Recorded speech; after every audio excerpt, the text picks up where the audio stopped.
450 కోట్ల రూపాయలు విరాళాల రూపంలో సేకరించి 20 కోట్లేమో ఏవైతే ఉన్నాయో అవి మ్యాక్స్ బాక్స్లు కొనడానికి, 150 కోట్లేమో కొవ్వొత్తులు కొనడానికి, 250 కోట్లేమో పులిహోర పట్లలకి, 50 కోట్లేమో అక్కడ వాహనాలు పోయిన ఆస్తులు జరిగిన వాళ్ళకి పంచేవారు.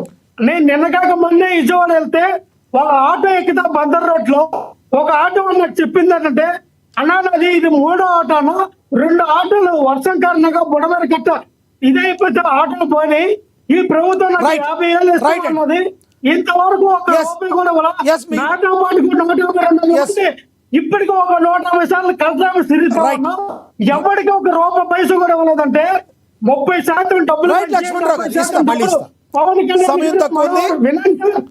పవన్ కళ్యాణ్ గారు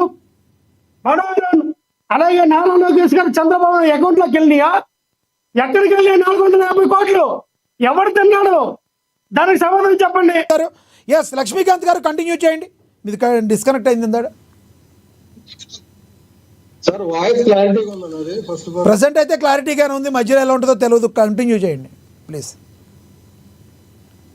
సార్ వీళ్ళు ప్రతిసారి ఏంటంటే పవన్ కళ్యాణ్ గారు కూటమి ప్రభుత్వం మీద ఇచ్చేస్తుంటే నేను ఇందాక నుంచి నేను ఫస్ట్ ఒకటే మాట చెప్తున్నాను సార్, ఇట్లాంటి ప్రకృతి విపత్తులు వచ్చినప్పుడు అందరూ ఈ సమకాలీన రాజకీయాల్లో అందరూ ఏకతాటి మీదకి వచ్చి ఎవరికి న్యాయం చేస్తున్నాము, రైతుల పక్షాన్ని ఏ విధంగా చేస్తున్నాము, ఈ ప్రకృతి విపత్తులో వరద బాధితులు కానీ ఎవరైనా కానీ నష్టపరిహారం జరిగినప్పుడు కానీ మనం ఏ విధంగా చేతోడు వాతోడుగా ఉంటున్నామని ఆలోచించాలి. అంతేగాని మా హయాంలో మేమంతా చేసాం, మీ హయాంలో ఏం చేయట్లేదు, ఇవన్నీ పోస్తూరు మాటలు ఇవన్నీ కరెక్ట్ కాదు సార్.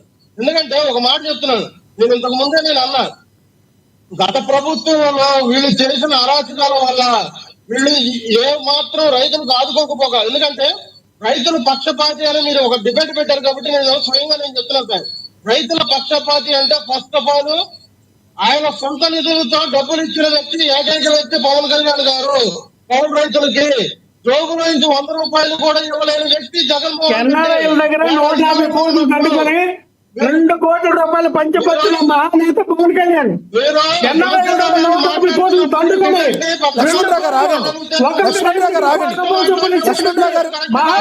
మీరు మాట్లాడారు కదా, మీరు మాట్లాడినప్పుడు సైలెంట్ గా ఉన్నారు కదా. లక్ష్మణరావు గారు ఆగండి కాసేపు, లక్ష్మణరావు గారు కాసేపు. 150 కోట్ల 2 కోట్ల రూపాయలు పంచబట్టి మహానేత చెప్తే నాకు అర్థం కాదు. ఎక్కడికి వెళ్ళారు 150 కోట్లు? విరాళాలు ఇచ్చినటువంటి 150 కోట్లు ఎక్కడికి వచ్చినట్టు ఏం మాట్లాడుతున్నాయి? లక్ష్మీకాంత్ 150 కోట్ల విరాళాలు దండుకొని డొనేషన్ దండుకొని. లక్ష్మణరావు గారు మ్యూట్ చేయండి, లక్ష్మణరావు గారు మ్యూట్ చేయండి. లక్ష్మణరావు గారు కాసేపు మీరు సంయమనం పాటించండి. మీరు ఆయన 10 క్వశ్చన్లు అడిగారు, ఆయన సమాధానం చెప్పనివ్వండి. మధ్యలో మీరు క్వశ్చన్లు వేసుకుంటూ వెళ్ళిపోతే సబ్జెక్ట్ డిబేట్ అయిపోద్ది, ప్రజలకు అర్థం కాదు. లక్ష్మీకాంత్ గారు కంటిన్యూ చేయండి. లక్ష్మణరావు గారు మ్యూట్ చేయండి ప్లీజ్. లక్ష్మణరావు గారు మ్యూట్ చేయండి. అర్థం కావట్లేదు అసలు ఇప్పటికే. లక్ష్మీకాంత్ గారు సమయం తక్కువ ఉంది, సమయం నిడివి తక్కువగా ఉంది. క్రిస్పీగా చెప్పండి ప్లీజ్. Continue please.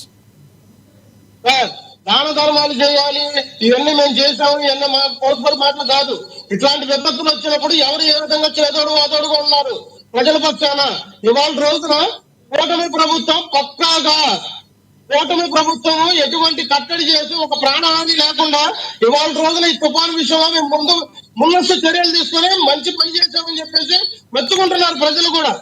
వీళ్ళు ఇవాళ రోజున ఒక తాడి చెట్టు దిగిపోయి ఒక మహిళ మృతి చెందిందనో, లేదంటే వీళ్ళు సరైన సహాయం చేయట్లేదనో, లేదంటే వీళ్ళు ఇన్సూరెన్స్ చేయట్లేదనో, ఇట్లాంటి ఫేక్ మాటలు, నిరాకరణ మాటలు తీసుకొచ్చి ఇవాళ రోజున డిబేట్లలో రుద్దడం సరికాదు. నేను ఇందాక నుంచి చెప్పాలనుకుంటున్న మాటకి, జగన్మోహన్ రెడ్డి హయాంలో రైతులకు పక్షపాతిగా ఏం చేశాడు? తడిసిన ధాన్యాన్ని కొన్నాడా? ఇవాళ రోజున ఆ తడిసిన ధాన్యానికి డబ్బులు ఇవ్వకపోగా కూటమి ప్రభుత్వం వచ్చిన తర్వాత కేవలం మా ప్రభుత్వమే, మేము రైతుల పక్షాన మేము కొంత కూడా మేమే. అది ఒకటి గుర్తుపెట్టుకోవాలి. ఇవాళ రోజున కూటమి ప్రభుత్వం వచ్చిన తర్వాత రైతుల పక్షాన ఇవాళ